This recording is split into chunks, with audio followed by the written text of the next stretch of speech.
po, mapagpalang araw po sa inyong lahat mga kabisnes namin minamahal. Kamusta po kayong lahat?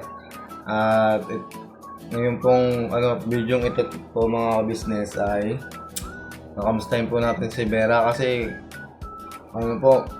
mula po kagabi masakit daw po yung puso niya. Tapos parang daw po, lagi siyang parang nanghihina. Ganun po talaga siya kapag unang dalaw po niya mga kabisnes. Kasi hindi naman po regular yung dalaw po niya, kaya ganun po siya pag nagkakaroon ng unang dalaw. Sobrang sakit daw po yung kanyang puson. At sinabi naman po niya kanina na nakapag-message na kay ate na daw po, malilate daw po ng konti. Yan po, at balikan ko po kayo tapos i-video ko po, puntahan po natin si Vera. Tara po. Yan po mga kabisnes, at pupuntahan na po natin si Vera po. Nga po pala mga kabisnes, kanina maaga po siyang bumangon at naligo na po siya. Naghanda na po siya ng kanyang dadalhin, mga gamit niya, ng mga kailangan niya pag nandun na ate na. Katunayan nga po, ayan po, humiga po ulit siya mga business kasi sobrang sakit daw po sa niya mga business. Yan po mga business yung bag niya gamit pag napasok siya, tsaka yung po niya, susuotin niya po pag nandun na. Han, kamusta ka na Han? Anong nararamdaman? Ay, anong gagawin ko? Bibili ba ako lang gamot o ano? Wala akong magagawa.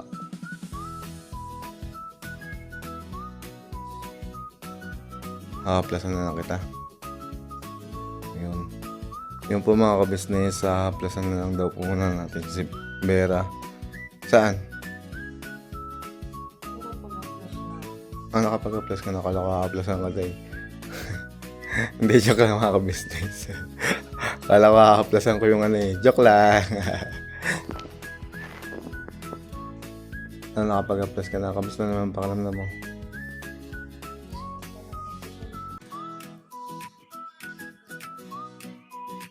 Sadya bang ganyan pag unang dalaw mo? Kasi mga ka-business, pa-business namin minamahal, si Vera po kasi hindi po regular yung menstruation niya po or buwan ng dalaw.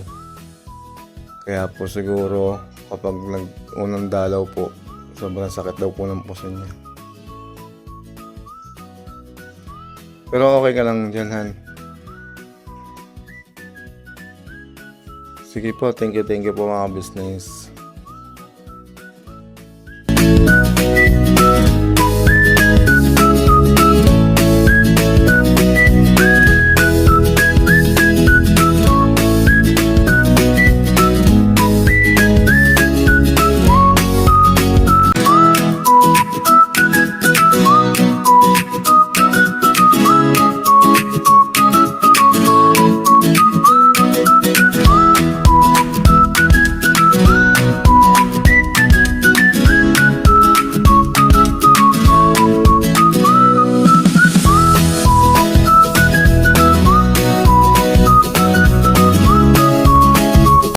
Yung po mga business, nakapagsaing na po tayo mga business.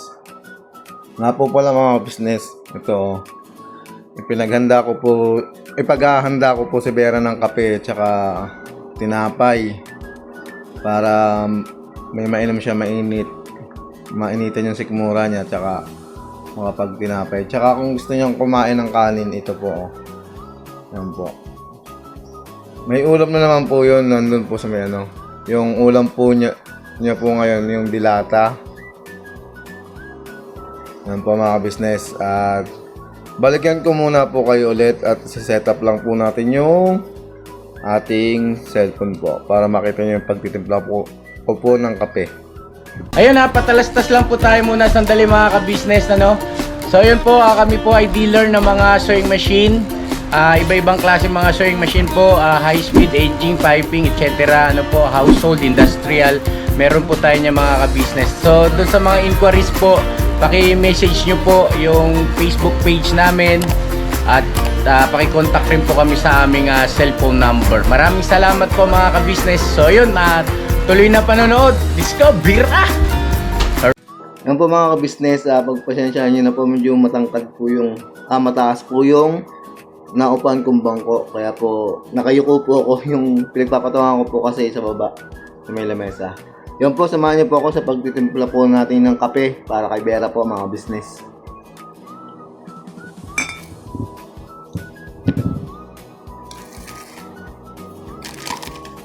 Tsaka syempre mga business, pagtitimpla natin kape si Vera, tsaka magtitimpla din tayo ng kape, syempre.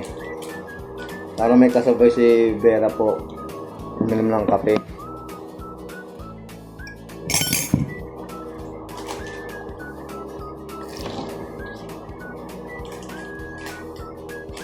Ito mga business yung kape niya, Kopi ko Blanca mga business.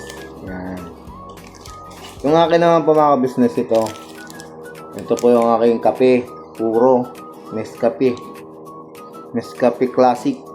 Yan mga ka-business, Nescafe Classic, baka naman, joke lang.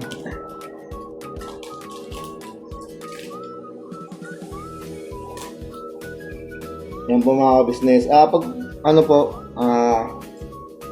Pagpasensyaan nyo na po, hindi nyo po nakikita yung pagputol ko ng pagbubukas ko po ng kape ni Vera kasi nasa baba po eh.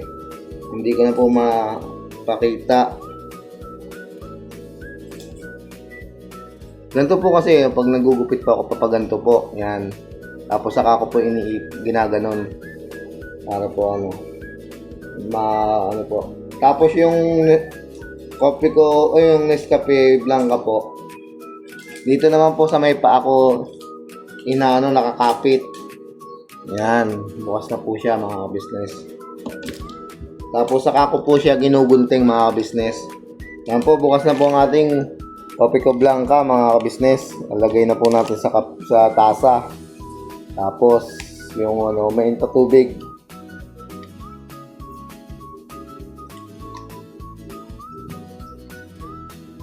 Yan mga ka-business Wow. Sarap naman na ito. Parang ibang Kopi ko Blanca ngayon Ang bango mga ka-business. Siyempre mga ka-business ito, pasok natin sa para maging malinis din tayo sa mesa mga ka-business. Yeah. Mga ka-business bubuksan na natin yung thermos mga business. Ating natin ng kape si Vera mga business. Nga po pala mga business, papapuntahin ko na dito si Vera kasi di po natin kasi mainit. Yun mainit po. Yun mga usok-usok pa mga business diba? Diba? Nausok-usok pa yung mga business diba? Baka tayong matapunan. Ingat-ingat.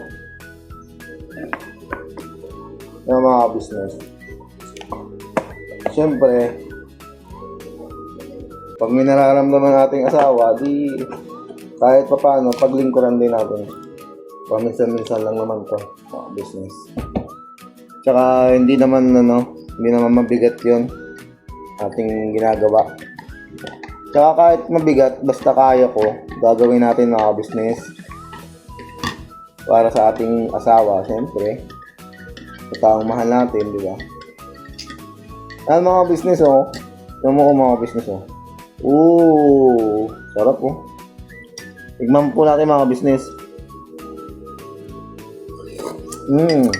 Tama-tama po yung tubig at saka yung dami ng lasang-lasa po.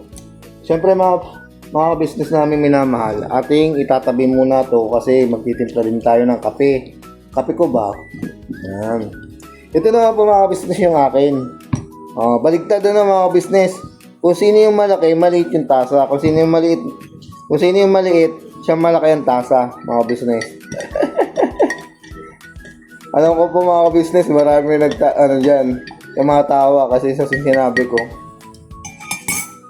Yung malaking tao, maliit yung tasa, pero yung maliit na tao, malaki yung tasa. Yan. Yan to mga business, oh, ito. Yan. Saka ito po, nandito po yung asukal mga business. Nasa baso. Basong may takip, mga business.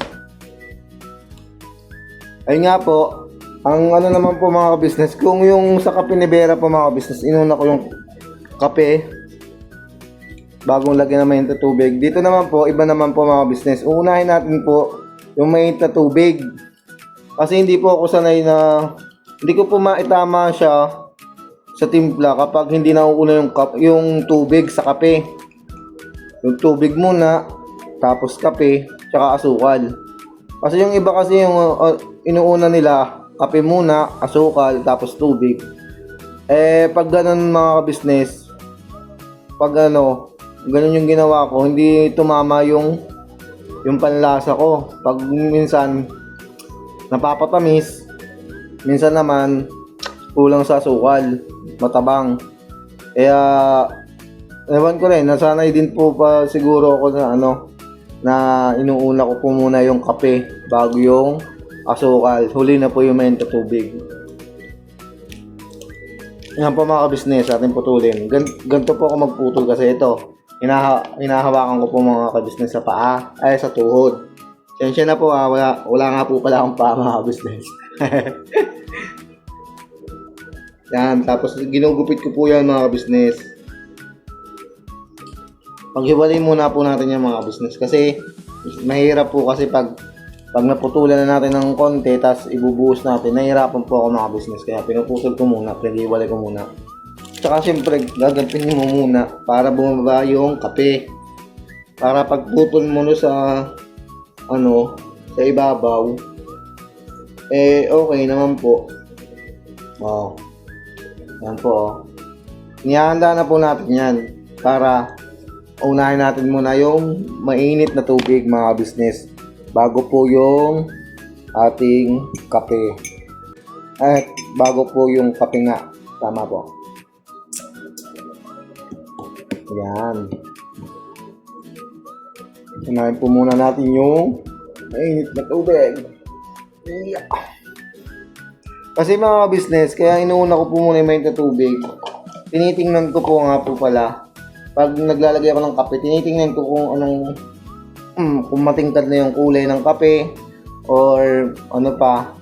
Kasi kung matingkad na yung kulay ng kape, ibig sabihin sakto na po yung kape na na inilagay ko po. Hindi po siya magkukulang sa kape po. Yan, kaya ay nga po palang technique ng isang kulalito para maging maayos yung timpla ng kape niya mga business. Siyempre, ingat-ingat po tayo kasi mainit po yan. Mainit na tubig, baka po tayo mabalian. Kaya medyo lang po yung aking mga business. Ito bukas na po mga business. Actually naman po mga business, itong kaping ito, good for one, po yan, tamang-tama sa isang timpla mga business. Kaya lang po mga business, di ba yung pag nagmamadali ka, hindi mo na mamalaya na akala mo na ilagay mo na lahat. Meron pa pala doon sa pinakaloob. Kaya inaanuhan ko rin po. Tinatansya-tansya ko na rin po.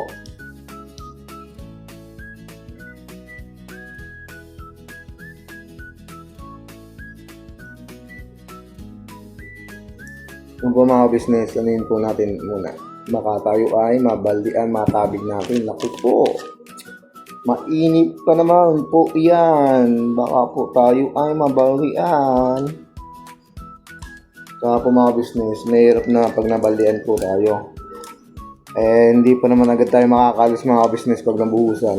Kawawa ang ating alaga. Mabubuhusan ng mainit na tubig. Charot.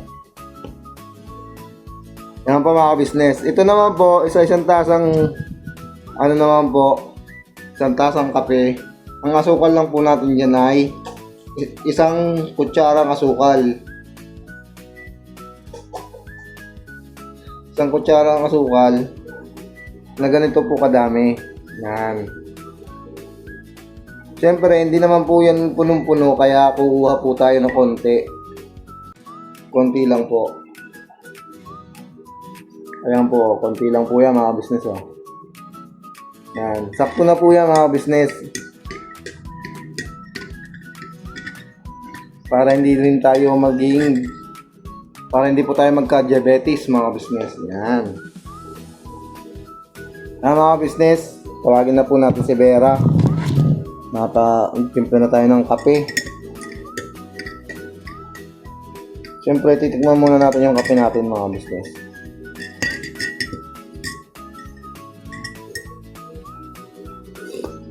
Sarap. Sarap talaga magkape pag sa umaga mga business. Ako naman po mahilig po talaga ako sa kape. Alam niyo po ba mga business? Sa loob ng isang araw mga business, kahit di ako kumain, basta makapagkape lang mga business. Kahit makapagkape man lang ako kahit isang beses, sa isang araw. Yun mga business. Yung mga business, samahan niyo po ulit ako. Ating tawagin na muna po si Vera. At ating pagkapihin at syempre, pakainin po natin ng tinapay mga business. Balikan ko po kayo mga business. Yung po mga business, nandito na po si Vera. At pinabangon ko muna saglit. Sabi ko kung kaya niyang bumangon, bangon muna siya para makapagkape. Yan mga business, may tinapay pa po siya. Oh. Binili ko nun sa labas. Kape po tayo mga ka-business namin. Yan o, mga business o. Bagong ligo siya kanina. Kala niya kasi makakapasok agad siya sumakit po ulit yung puso niya. Kaya Sakit na talaga yung puso ko kagabi pa. Oo. Hindi, ibig sabihin. Hindi ko kayang pag-iusin. Ganun po kasi ako mga ka-business pag magkakaroon at unang araw ng dalaw. Kasi ilang buwan na akong wala, pangatlong buwan ngayon. Ngayon, iba na naman yung pakiramdam ko. Alam po nila ate yan, nila si Ding. Kasi kahapon nagsabi rin ako kay si Ding. Sabi ko, Ding, sakit ng puso ko. Nagano ako kahapon. Pero pinilit ko pa rin kahapon. Kasi kaya ko pa. Kanina mga ka-business, nag-ready na ako. Anong oras pa lang kanina, alas 6. Naligo na ako. Talagang di ko kaya kasi yung tipong parang malalaglag yung puson mo mga ka-business, tas balakang mo, sakit. Tas yung buong katawan mo, parang yung tinatrangkaso, yun yung pakiramdam ng sakit ng katawan. Excuse me mga business, may natawag sa akin. Diyan ka muna, may natawag eh. Diyan ka lang. Thank you sa kape. Ako. So yun mga ka-business. Hindi ko alam mga ka-business kung mahaba na ba ito Oo. Siguro hanggang dito muna mga ka-business kasi masama talaga yung sikmura ko. Sikmura yung puson. Salamat po. Sana po panoorin niyo po itong vlog na Lito. Supportahan niyo mga ka-business. Sana po supportahan niyo lalong-lalo na po ang ka-business official, Papa Dins TV, ka-business family, Mrs. KB official, at syempre sa mga kagwangs mga ka-business. At sana pa-like, share, and subscribe po ang aming YouTube channel, lalong-lalo na po sa mga hindi pa po nakasubscribe. Hanggang dito po muna ang aming vlog. Maraming salamat po. At never say goodbye. Tomorrow is another day mga ka-business. Binabanat lang po. Salamat po. God bless us all.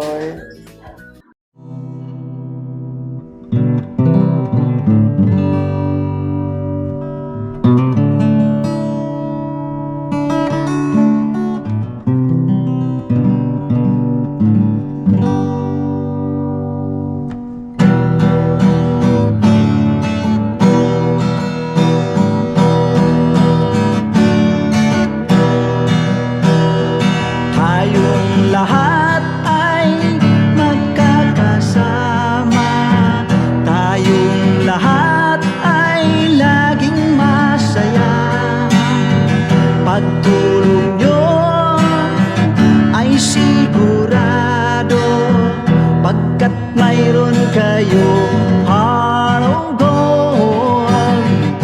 Mahal namin kayo, mahal namin kayo. Pinuno kang my heart of gold. Mahal namin kayo, mahal namin kayo.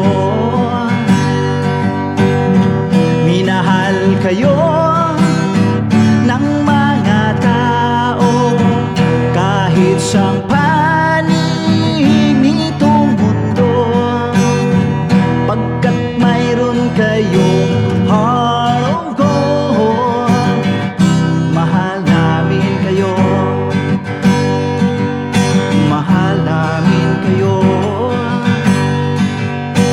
Keep it for a heart of gold. Mahal namin kayo.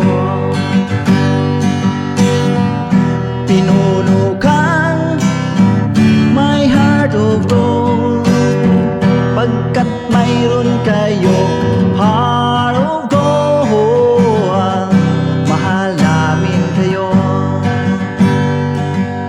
mahal namin kayo. Keep it for a heart of gold. Mahal namin kayo. Pinuno kang my heart of gold. Mahal namin kayo. Ang dami mong natutulungan, hindi ka nag-aalinlangan. Pamilya at pangkabuhayan, tunay kang ang maaasahan. Mahal namin kayo, pinuno kang my heart of gold. Mahal namin kayo.